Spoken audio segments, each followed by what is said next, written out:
तो ऋतिक भाई, स्वागत है हमारे YouTube चैनल पर आपका। जो भी दर्शक आपको देख रहे हैं, थोड़ा सा अपने बारे में बताइए। और आज जो हम डिस्कस करने वाले हैं वो बहुत ही इम्पोर्टेंट टॉपिक हर एक किसान भाई के लिए है जी। तो पहले थोड़ा सा आप अपने बारे में बताइए। सबसे पहले तो सभी दर्शकों को आपके सभी दर्शकों को मेरा हाथ जोड़ के नमस्कार।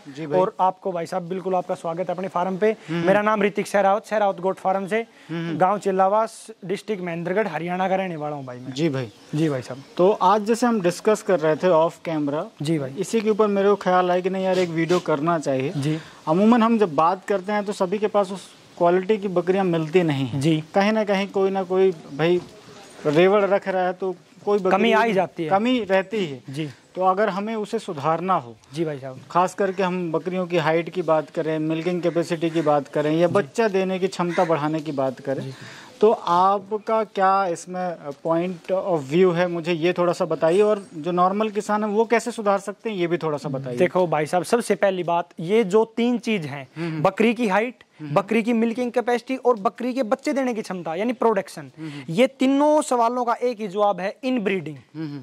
जब तक अपने फार्म में इनब्रीडिंग होती रहेगी हम कभी भी नहीं सुधार सकते अपनी बकरियों को। अच्छा, इनब्रीडिंग का मतलब क्या है कि जो लोग होते हैं, जैसे अपनी ये बकरी है, इसने एक बच्चा दे दिया, इसके एक बच्चे की ग्रोथ होगी बेहतरीन, उसी बच्चे को ब्रीडर के लिए रख लेते हैं। हालांकि वो ब्रीडर इसको क्रॉस करेगा तो ये उसकी माँ होगी, इसकी कोई और भी बेटी होंगी, उनको क्रॉस करेगा तो वो उसकी बहन होगी। तो इन बकरियों के जो बच्चे पैदा होंगे वो इनसे छोटे, दूध में कम और बच्चे देने की क्षमता, जब वो अकेला पैदा हुआ है तो वो अकेले ही बच्चे पैदा करवाएगा। तो सबसे मेन रीजन तो ये है। अच्छा, दूसरा जो बेहतरीन ये है कि कारण इसमें कि आप जो भी ब्रीडर खरीदो उसको टाइम टू टाइम यानी 1.5 साल बाद एक तो ब्रीडर को चेंज करते रहो कि ब्रीडर की तीसरी जनरेशन आई उसको चेंज करो, उसके बच्चे उससे क्रॉस मत करवाओ, उसकी माँ को उससे क्रॉस मत करवाओ। और दूसरी, अलग अलग रेवड़ से यानी अपने क्षेत्र से लगभग 45 से 50 किलोमीटर दूर से कोई नया ब्रीडर का चयन करो और अपने ब्रीडर को या तो लगाओ अपने पिंजरे में, नहीं पिंजरे में तो अपने को सेल करो या फिर रिप्लेस करो ना। देखो, रिप्लेस का तो बहुत बड़ा डिसएडवांटेज है कि मतलब लोगों की सोच है, नहीं तो रिप्लेस है वो बहुत अच्छी चीज है। जैसे मैंने किसी भी दूसरे जखराना वाले को दे दिया और उससे ले लिया तो वो, लेकिन कई किसानों में क्या है कि मतलब अपनी वो अकड़ वाली बात है कि मेरी चीज सोना दूसरे की चीज रान, तो वो इस चीज को नहीं समझ पाते। और हालांकि ये ना समझ पाने का ही कारण उनका नीचे बैठने का है जी। अब जैसे एक बकरी अपन पकड़ते हैं, फिर अपन ब्रीडर के टॉपिक पे आएंगे। जैसे ये बकरी आप मुझे दिखाइए जी, ये वाली भाई। अपन बात करें जैसे ये बकरी है जी, ये क्या ब्यात पे है आपकी बकरी? ये तीसरे ब्यात पे भाई साहब, तीसरे ब्यात पे। और क्या मिल्किंग कैपेसिटी है इसकी? अब इसकी मिल्किंग कैपेसिटी है भाई 5 लीटर। 5 लीटर की जी।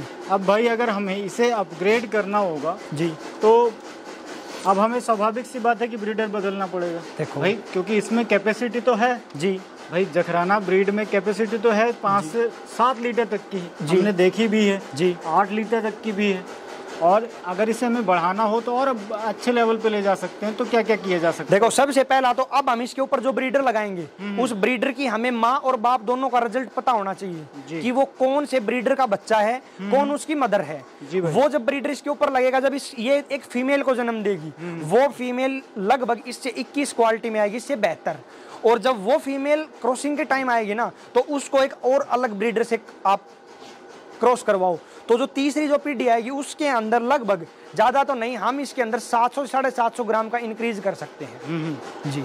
मतलब हमें ब्रीडर चयन करते समय ये देखना है कि भाई ये तो 5 लीटर वाली होगी जी, जो हमारा ब्रीडर हो उसकी मदर जो हो वो 5+ होनी चाहिए, 5+ होनी चाहिए। दूसरी बात, अब 2 लीटर वाली का ब्रीडर खरीदेंगे तो वो तो कहीं ना कहीं तो बच्चे में 50% जीन तो बाप का भी आएगा। बिल्कुल बिल्कुल, एक बात। दूसरी बात, अब ब्रीडर अकेला है अपनी माँ के, तो वो जीन भी आएगा इसके अंदर।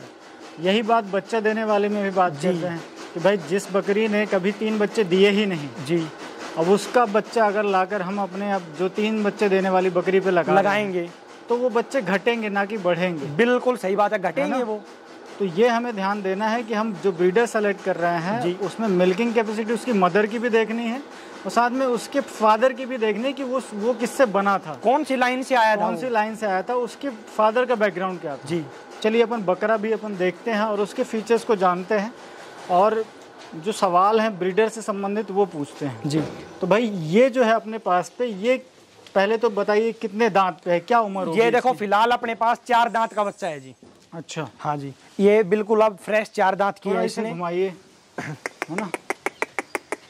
4 दांत पे है और जी। तकरीबन क्या हाइट बना रखी होगी इसमें? देखो हाइट तो इसकी लगभग 42 के समथिंग होनी चाहिए, 41 हो 42 हो। अच्छा जी, बहुत शानदार जी। और ये देखिए जो हमें क्वालिटीज़ देखने मिलती हैं जखराना में, कानों के साथ जो ये सींग है, सींग पीछे की ओर मुड़े हुए, कान देखो पूरे। हाँ, ये जैसे दूसरे आदमी की आवाज पे करता है थोड़ा। हाँ जी। वैसे देखो बिल्कुल इसकी रूंगी बारीक है, बिल्कुल ब्लैक। हाँ, बारीक रूंगी है। नोज देखो, बच्चे की हाइट देखो, लेंथ देखो, आप हाइट देखो।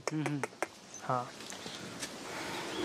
और अगर हम इसे पैरों की बनावट देखो आप, इसके टेस्टिकल वगैरह, टेस्टिकल अगर देखें जी तो बंधे हुए हैं। बिल्कुल। बहुत अच्छा। और ये किसका बच्चा है भाई? आपने सेलेक्ट करते समय क्या क्या फीचर्स देखे थे, ये थोड़ा सा बताइए। इसकी माँ का दूध निकाला था हमने। हाँ। जंगल की चराई पे उस बकरी का दूध था 4 लीटर। और ये जब पैदा हुआ था उस टाइम भी हम वहीं पे थे। ये 3 बच्चों में पैदा हुआ था। अच्छा। इसके पास 2 फीमेल थी और 1 ये मेल था। तो हमने ये छोटा बच्चा लिया था जी उस फार्म से, मतलब वो रेवड़ था एक। रेवड़ से छोटे बच्चा लिया 2 महीने का। फिर हमने इसको तैयार किया। लगभग 11 महीने की उम्र में हमने इससे एक बकरी क्रॉस करवाई थी। अच्छा। देखो टेस्ट भी तो करना बहुत जरूरी है कि बच्चा कैसा निकलेगा। जी बिल्कुल। वो बकरी अंकल कालू के पास चली गई जैसे तैसे करके। उसने 2 फीमेल को जन्म दिया, जो दोनों फीमेल इसकी बेटी होने वाली थी। दोनों फीमेल फर्स्ट टाइमर में 3 किलो 800 ग्राम की कैपेसिटी आएगी। दोनों बकरियों का दूध लगभग वो अपने फार्म पे निकलवाएंगे, नहीं तो वो देखना आप उनसे, बहुत ही बेहतरीन चीज आई है।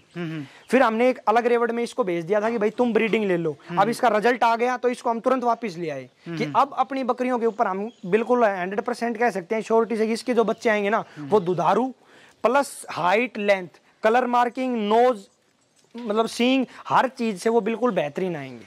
बहुत अच्छा। जी, ये खूबियाँ जो हैं वो ब्रीडर में हमें देखनी चाहिए। और अमूमन अब इसमें बिल्कुल लेद नहीं है, जो कहीं जखराना पर भी ब्रीड जाएं, बोलते हैं, चाहे वो किसी ब्रीड के ब्रीडर के चयन करते समय हमें ये फीचर्स ज़रूर देखने चाहिए। बहुत शानदार। ये देखिए भाई, अक्सर हमें ये भी सुनने मिलता है कि बकरियां जो हैं वो जनरली एक बच्चा अपने ऊपर लेकर आती हैं जी, और एक बच्चा ब्रीडर के ऊपर लेकर आते हैं।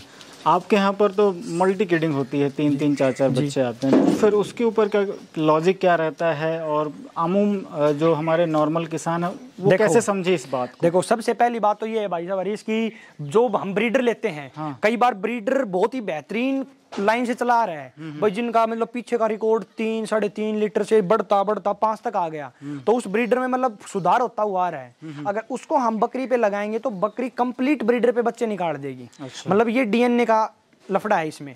अगर हम ब्रीडर ऐसी बकरी पे लगाने जो बकरी खुद सुधरी हुई आ रही है पीछे से, और उस पे ब्रीडर लगाएंगे तो 50-50% बच्चे आते हैं। अब देखो मैं आपको इसी का एक एग्जांपल दिखा रहा हूँ कि ये बकरी है। देखो इस बकरी के आप थन देखो कितने लंबे थन है, ठीक है, इसके थनों की लंबाई बहुत है। अब इस पे जो अपने पास पीछे एक ब्रीडर था वो लगाया था, ठीक है, अब इसकी पठिया ब्याई है। अब जो फर्स्ट टाइमर पठिया 2 दांत पे अपने पास ब्यागी, उसका थन बिल्कुल ही अपने उंगली का पोरो होता है ना, इस जितना है। तो फर्स्ट टाइमर में इतना सुधार हो गया, इतने लंबे थन से इतना छोटा थन आ गया, तो मतलब कि वो ब्रीडर जो था वो बिल्कुल एक्सपर्ट क्वालिटी का चला रहा था पीछे से। तो उसके आगे ये बकरी अड़की थी, मतलब बकरी में उस बकरे की बजाय कम क्वालिटी थी, तो तुरंत बच्चे इसने ब्रीडर पे निकाल दिए। अब अगर कोई बिगड़ा हुआ ब्रीडर इस पे लग गया तो वो तो इससे भी लंबे थन निकलवा देगा। जी, तो हम तभी तो हर बच्चे, जो भी हम बच्चा ब्रीडर के लिए सिलेक्ट करते हैं, तो हम उसको 11 महीने की एज में 2-3 बकरी प्रेग्नेंट करवा लेते हैं उससे, फिर उसको अलग बाड़े में भेज देते हैं कि भाई घूमने दो। फिर वो बकरी जब ब्याती है ना उसकी बच्ची, तब हमें रिजल्ट का पता लगता है कि वो कैसा था। फिर हम उसको वापस लेके आते हैं, उन बकरियों को निकाल देते हैं घर से, बिल्कुल, क्योंकि फिर इनब्रीडिंग हो जाएगी, नहीं तो अगर वो उससे क्रॉस होंगी तो फिर अपना रैक हम उससे तैयार करते हैं। तो इस तरीके से ट्रायल और एरर जो होते हैं, एक मेथड होती है ना, ट्राई एंड एरर करके, तो उससे हम सुधार कर सकते हैं अपने बाड़े पर। और इसमें 3 चीज़ें देखने मिलती हैं कि भाई हम जो किडिंग परसेंटेज है वो तो सुधरेगा ही सुधरेगा। मिल्किंग जो एक बहुत अहम मुद्दा है या अहम पहलू है एक बकरी पालन का, कि भाई बच्चे भी संभालने, साथ में किसान भी उससे जुड़ा हुआ है, तो वो किसान को पालने का है। और साथ में हम देखते हैं कि हाइट बढ़ानी, जो एक बहुत अहम इम्पॉर्टेंट टॉपिक है बकरी पालन में। जितनी अच्छी बकरियां होंगी, जितने बड़े फ्रेम की बकरियां होंगी, उतना अच्छा उनसे रिजल्ट। देखो बकरी के अंदर तो वही है भाई साहब, अच्छी फीड, अच्छी ब्रीड और अच्छा सीड। सीड का मतलब बिजार अपना जो मेल रखते हैं जो ब्रीडिंग के लिए, अगर ये तीनों चीज जिस भी फार्म में सुधारी जा रही है, प्लस मैनेजमेंट, ये जिस भी फार्म में ये 3-4 चीज अगर सुधारी जा रही है तो 100% श्योरिटी है भाई साहब कि बकरी पालन में वो बंदा फायदा उठाएगा ही उठाएगा। बिल्कुल, जरूर।